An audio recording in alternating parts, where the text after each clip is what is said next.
مفتی صاحب میں بہت غریب ہوں، کیا کروں؟ دوسری بات یہ ہے کہ میرے گھر میں چیونٹیاں بھی بہت ہوتی ہیں، کوئی وظیفہ بتائیے۔ جو چیونٹیاں ہوتی ہیں نا، اسی سے بس آپ کا حل ہو سکتا ہے انشاءاللہ اگر آپ چاہ لیں تو۔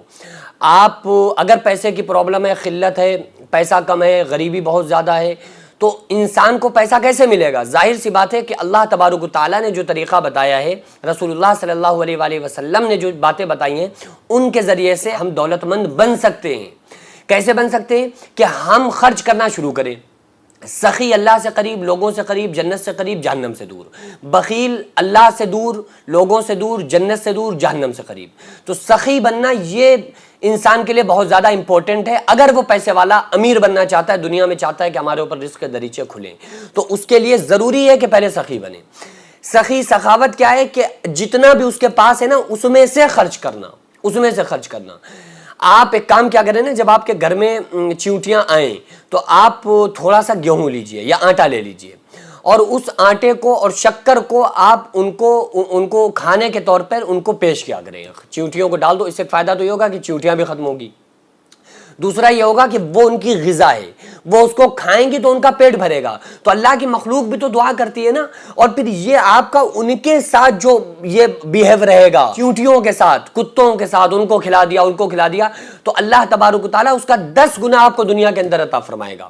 اللہ کے راستے میں خرچ کرنے سے بڑھتا ہے۔ حضرت عثمان غنی رضی اللہ تعالیٰ عنہ کے دور میں مدینے میں قحط پڑ گیا، تو حضرت عثمان غنی رضی اللہ تعالیٰ عنہ کا غلہ 700 اونٹوں پر لد کر آیا۔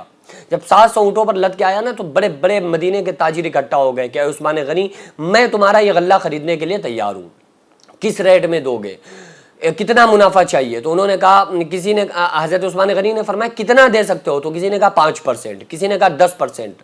حضرت عثمان غنی نے فرمایا مجھے اس سے بھی زیادہ مل رہا ہے۔ کہا میں 20% دوں گا۔ کہا مجھے اس سے بھی زیادہ مل رہا ہے۔ کہا میں 30% دوں گا۔ کہا مجھے اس سے بھی زیادہ مل رہا ہے۔ تو وہ تاجر کہنے لگے کہ ہم سارے بڑے بڑے تاجر یہیں اکٹھا ہیں، اس سے زیادہ آپ کو کون منافع دے رہا ہے؟ تو حضرت عثمان غنی نے فرمایا کہ میرا اللہ ہے جو 10 گنا دنیا میں، 70 گنا آخرت میں دے رہا ہے، اللہ سے 80 گنا لوں گا یا تم سے میں 30 گنا لوں گا؟ اور سارا کا سارا جو 700 اونٹوں پر لد کے غلہ آیا تھا، وہ سب مدینے والوں پر نثار کر دیا۔ اب آپ غور کیجئے کہ اگر ہم یہ چاہتے ہیں کہ اللہ تبارک و تعالی ہمیں رزق عطا فرمائے، ہماری غریبی دور ہو جائے، تو آپ خرچ کرنا سیکھو۔ اور اللہ کی نظر میں یہ زیادہ نہیں ہے کہ اگر کسی کے پاس 10 لاکھ روپے ہیں وہ 50,000 دے رہا ہے، یہ نہیں ہے۔ 2 روپے ہیں وہ 1 روپیہ دینے والا زیادہ بہتر ہے۔ اگر بندے کے پاس پیسہ کم ہونا، وہ اس میں سے خرچ کرے۔ بعض لوگ کہتے تھے ارے ہمارے پاس ہے ہی نہیں، ہم کیا دیں؟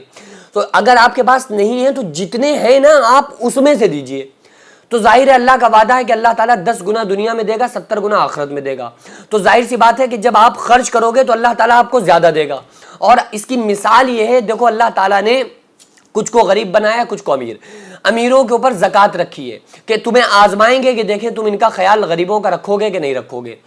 اور اس کی مثال آپ یہ دیکھ لیں نا کہ اللہ تبارک و تعالیٰ خود دے رہا ہے زکوٰۃ، جنہیں امیر بنایا ہے، جن کے اوپر زکوٰۃ لازم ہے کہ زکوٰۃ ادا کریں، ان کو پیسہ دیا کس نے؟ اللہ نے۔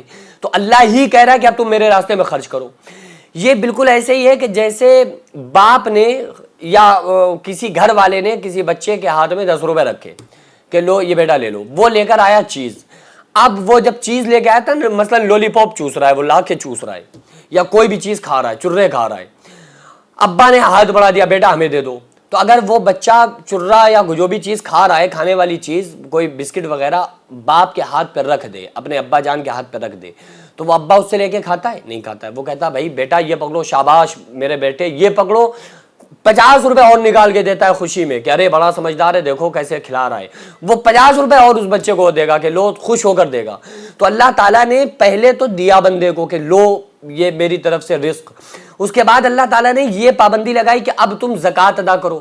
اب جب بندہ زکوٰۃ دے گا، یا جس کے پاس زکوٰۃ دینے کے لیے پیسہ نہیں ہے، کوئی انسان اتنا زیادہ اس کے پاس پیسہ نہیں ہے کہ اس کے اوپر زکوٰۃ لازم ہو، زکوٰۃ اس کے اوپر فرض ہو جائے، تو اتنا اگر نہیں ہے تو کوئی کم ہے کسی کے پاس، وہ تھوڑا تھوڑا اگر دے رہا ہے، تو اللہ تبارک و تعالیٰ کیا فرمائے گا کہ دیکھو میرے بندے نے کم ہے اس کے پاس پھر بھی اس میں سے خرچ کر رہا ہے، تو پھر یہ اللہ کا وعدہ ہے کہ ہمارے رزق میں اضافہ فرمائے گا 10 گنا اللہ تعالیٰ۔ یہ ایمان رکھنا چاہیے رسول اللہ صلی اللہ علیہ وآلہ وسلم کی بات پر ہمیں ایمان ہے، آقا علیہ السلام کی بات پر ہمارا ایمان ہے۔ لب حضور سے نکلی ہوئی جو بات نہ ہو زمانہ لاکھ کا معتبر نہیں ہوتی۔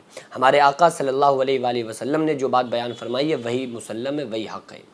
تو آقا علیہ السلام نے کیا فرمایا؟ اللہ تعالیٰ فرماتا ہے جو بندہ اللہ کے راستے میں خرچ کرتا ہے اللہ 10 گنا دنیا میں 70 گنا آخرت میں دیتا ہے۔ اگر آپ 1 روپیہ اللہ کے راستے میں دیں گے نا تو موت سے پہلے 10 روپے آپ کو ملنا ہی ملنا ہے۔ اگر آپ نے 10 دیے تو 100 روپے آپ کو ملنا ہی ملنا ہے، 100 دیے 1000 دنیا میں ملنا ہی ملنا ہے۔ تو پھر آپ بزنس شروع کرو۔ کس سے بزنس کریں؟ پیسے کے بغیر کوئی بزنس نہیں ہو سکتا، تو آپ اللہ سے بزنس کرنا شروع کرو۔ جب آپ کے پاس پیسہ ختم ہونے لگے نا تو پھر آپ صدقہ کرنا شروع کر دو، اس کم پیسے میں سے آپ غریبوں میں تقسیم کرنا شروع کر دو۔ خدا کی قسم آپ کو پتہ نہیں چلے گا کہ اللہ تعالیٰ آپ کے غیب سے کس طرح سے مدد فرما رہا ہے۔ کیونکہ اللہ کا وعدہ ہے کہ جو اللہ کے راستے میں خرچ کرے گا اللہ تعالیٰ 10 گنا دنیا میں 70 گنا آخرت میں اس کو عطا فرمائے گا۔